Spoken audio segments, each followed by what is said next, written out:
자, 이번에 분석해볼 기업은 에어 프로덕츠 앤 케미컬스라는 기업이고요. 제 블로그에는 21년 12월에 분석해본 적이 있습니다. 미국 본사고 뉴욕증권거래소에 상장되어 있어요. 티커명은 APD입니다. 자, 10년치 주가는 보시는 것처럼 2020년대까지는 이제 꾸준히 성장을 하다가 20년 중반부터는 현재까지 다소 정체된 모습이에요. 자, 아마 그 운전하시다 보면은 이 트럭 한 번쯤은 보셨을 것 같아요. 언뜻 보기에는 뭐 그냥 기름 탱크 같기도 하고 그다음 가스 탱크 같기도 한데 이제 이름이 에어 프로덕츠니까 이제 공기와 관련된 가스란 거를 저희가 한번 유추해 볼 수 있겠죠. 그래서 이 산업용 가스에 대해서 먼저 알아볼 필요가 있을 것 같아요. 자, 이 산업용 가스라는 건 지금 우리가 지금도 접하고 있는 이 공기를 원료로 해서 만드는 산업용 가스를 의미를 합니다.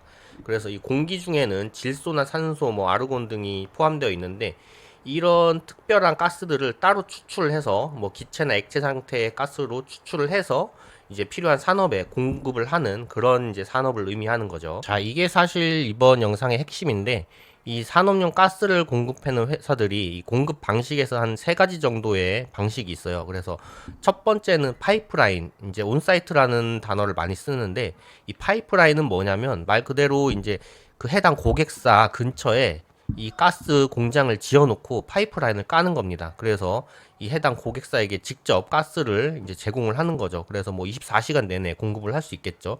그래서 특징이 뭐냐면 이 산업용 가스 공장을 직접 그 해당 고객사 근처에 짓기 때문에 초반 자본이 많이 들어가는 편입니다. 그래서 이 가스사들도 이제 안정적인 매출이 필요하기 때문에 이런 파이프라인 온사이트를 할 때에는 굉장히 장기간 계약을 한다고 해요. 그래서 최소 5년에서 15년 정도의 장기간 계약을 해서 안정적인 매출을 확보하는 이런 특징이 있습니다.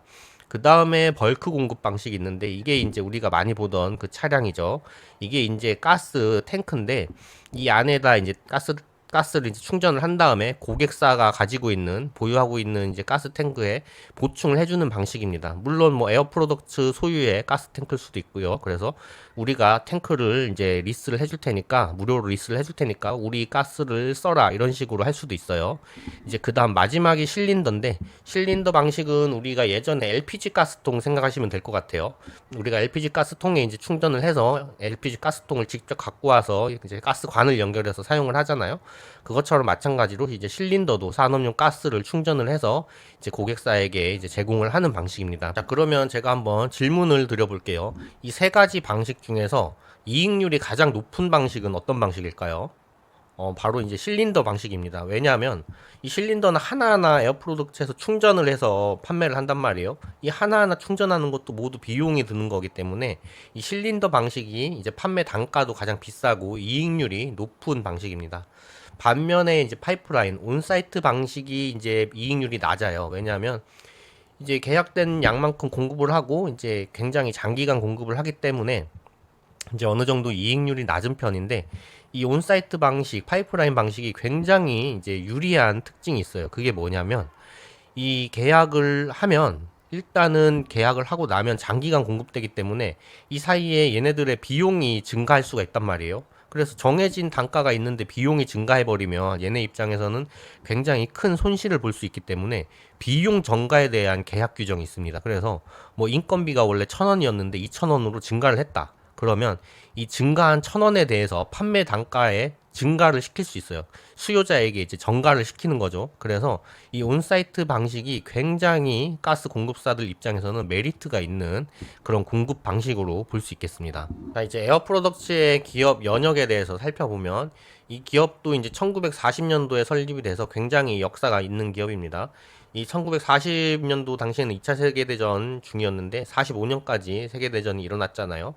이 당시에도 에어 프로덕츠의 제품이 이제 필요가 됐었는데 그게 뭐냐면 이제 고도가 높은 비행기에 산소 마스크가 필요했다고 해요. 그래서 산소 발생기랑 산소 마스크를 이제 전쟁 중에 이제 미국 쪽에 제공을 하게 됩니다. 그리고 이제 1957년도에는 소련에서 처음 인공위성을 발사를 하게 됐는데 이제 미국 입장에서는 이 인공위성의 연료가 액화수소였기 때문에 액화수소 대량 생산에 대한 뭐 소련과 이제 경쟁이 붙은 거죠. 그래서 에어프로덕츠가 이런 액화수소 대량 생산에 많은 기여를 했다고 합니다. 자, 그래서 본격적으로 1970년대에는 나사와 12년간 2.8억 달러의 액화수소 계약을 이제 체결을 하기도 하고요. 그 이후의 역사는 이제 세계 무대에 진출의 역사입니다. 지속적으로 이제 유럽, 아시아, 남미 등의 사업 확장을 하게 되고요. 가장 최근인 이제 2024년도에는 LNG 사업부를 매각을 하게 돼요. 그 이유는 자기들 본연의 사업인 산업용 가스, 그 다음 수소 에너지 쪽에 이제 집중을 하기 위해서 이제 LNG 사업부를 매각을 하게 됩니다. 자, 그래서 이제 에어프로덕츠의 매출 구분을 한번 분석을 해보면 2024년도 기준으로 온사이트 비중이 굉장히 높습니다. 49% 정도로 높고, 그 다음에 이제 실린더랑 가스 탱크 부분이 44% 정도 돼요. 린데 같은 경우에는 이제 온사이트 비중이 조금 낮았잖아요. 에어프로덕츠 같은 경우에는 이제 온사이트의 선구자다 보니까 온사이트 비중이 아무래도 좀 높은 편이죠. 그 다음에 세 개의 지역별로 매출 구분을 보면 역시 아메리카 부분이 45%로 가장 높은 수준인데 유럽과 아시아도 적지 않습니다. 각각 25%, 29%로 거의 절반씩을 차지하고 있는 모습이에요. 본격적으로 이제 10년치 매출을 한번 살펴보면 이제 10년 평균 매출 성장률은 4.9%로 그렇게 높지는 않습니다. 제가 저번 시간에도 이 산업용 가스 시장이 성숙 시장이라고 했잖아요. 그래서 이 성장률이 그렇게 굉장히 가파르진 않은 수준이고요. 이제 그 다음에 특징적인 부분이 이제 21년, 22년도에 매출이 굉장히 크게 증가했어요. 특히 22년도에는 이제 23% 정도 증가했는데 얘네들이 매출이 왜 증가를 했는지를 이제 그 기업 보고서에서 이제 보고를 하고 있습니다. 그래서 보고한 것 중에서 이렇게 제가 따왔는데 이 의미가 뭐냐면 제가 아까 온사이트 설명드릴 때 비용을 이제 고객에게 전가시킬 수 있다고 했잖아요. 그래서 이 부분이 그 부분입니다. 이제 에너지 비용, 자기들이 쓰는 에너지 비용이 늘어나서 이 증가된 비용을 고객에게 전가시켜서 매출이 증가한 게 이 23% 중에 13%가 그것 때문에 이제 증가를 했다고 보고를 하고 있고요. 그 다음에 볼륨, 판매량의 증가로 인해서 8%가 증가를 했고, 그 다음에 가격을 더 올린 거죠. 이거는 이제 정가가 아니고 순수한 판매 단가를 그냥 올려서 그 매출액이 증가한 게 6%라는 의미입니다. 그래서 이 이외에 이제 환율 변동 때문에 좀 감소한 부분이 있어요. 그래서 그거를 상쇄해서 증가된 게 이제 23%의 매출 증가율이라는 부분입니다. 그만큼 이제 온사이트에 대한 매출이 굉장히 중요하다는 걸 다시 한번 알 수 있어요. 자, 이익 부분도 한번 살펴보면 10년 평균 영업이익률은 22%, 당기순이익률은 20%로 평균 이익률이 20%가 넘습니다. 20%가 넘는다는 건 어느 정도 이제 해당 산업에서 경쟁력을 갖추고 있고 장기적으로 이렇게 유지를 하고 있기 때문에 어느 정도 기술적인 그런 혜자도 있다고 봐야 되겠죠. 그 다음에 또 볼 수 있는 부분 아까 21년, 22년도에 매출이 굉장히 크게 증가를 했음에도 이익 자체는 그렇게 크게 증가하지 않았습니다. 아까 말씀드렸다시피 그 비용, 원가 자체가 증가를 해서 그걸 판매 단가에 전가시켜서 매출이 증가한 것 뿐이지 실질적인 이익 자체는 그렇게 증가한 게 아니에요. 그래서 판매 단가가 그냥 증가를 해서 매출이 증가한 것 뿐이었다. 그 다음에 또 24년도에 이제 이익이 굉장히 크게 증가를 했는데 이거는 아까 말씀드린 24년 LNG 사업부를 매각했어요. 그래서 비즈니스 매각 이익이 일시적 이익으로 굉장히 크게 이제 계상이 됐습니다. 그래서 이익률이 굉장히 크게 증가한 거를 알 수 있어요. 자산 부채도 한번 살펴보면 자산은 이제 유형 자산이 59%로 굉장히 높습니다. 그 공기 분리 장치 있었잖아요. 그게 굉장히 대규모 설비고 비중이 매우 큰 편을 차지하고 있어요. 이건 이제 에어프로덕츠뿐만이 아니고 린데 역시 마찬가지였죠. 그만큼 생산 설비에 대한 비중이 굉장히 큰 거를 알 수 있어요. 그 다음에 부채는 장기차입금, 회사채 발행분이 65%로 절반 이상을 차지하고 있습니다. 24년도 기준 부채 비율은 111%로 그냥 어느 정도 평균적인 수준이고요. 유동 비율 역시 150%로 일반적인 수준이지만 자산이랑 부채의 구성 현황은 이제 그렇게 좋다고 볼 수는 없는 상황이에요. 자, 그다음 자본적 지출 분석 같은 경우 APD가 지금 자본적 지출 비율이 굉장히 높습니다. 119%로 굉장히 높은데 그 이유는 아까 자산 현황에서 그대로 이어져 오는 거거든요. 유형 자산, 특히 공기분리 장치에 대한 이 설비에 대한 비중이 굉장히 컸거든요. 그만큼 이 당기 순이익 전액 이상의 금액을 이런 생산 설비에 투자를 해야지 현재의 이익을 계속 유지하고 매출을 유지하고 있는 거라고 볼 수 있겠어요.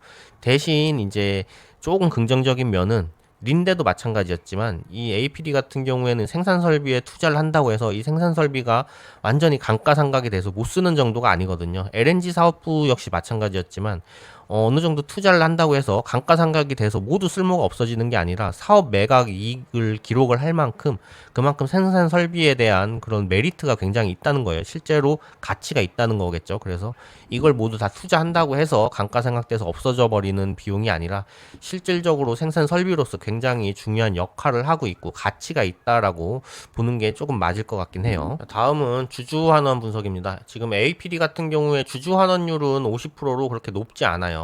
그리고 또 눈에 띄는 부분은 자사주 매입이 없습니다. 이 자사주 매입이 플러스라는 건 자사주 매입보다 스톡 옵션 등으로 유통되는 주식수가 더 많다는 거거든요. 그래서 자사주 매입은 거의 하지 않고 주주 환원 활동은 배당을 통해서 하고 있다고 이해를 하시면 될 것 같아요. 그리고 참고로 오늘자로 이제 배당 수익률은 한 2.7% 정도 됩니다. 자, 마지막으로 가격에 대한 생각 한번 해보겠습니다.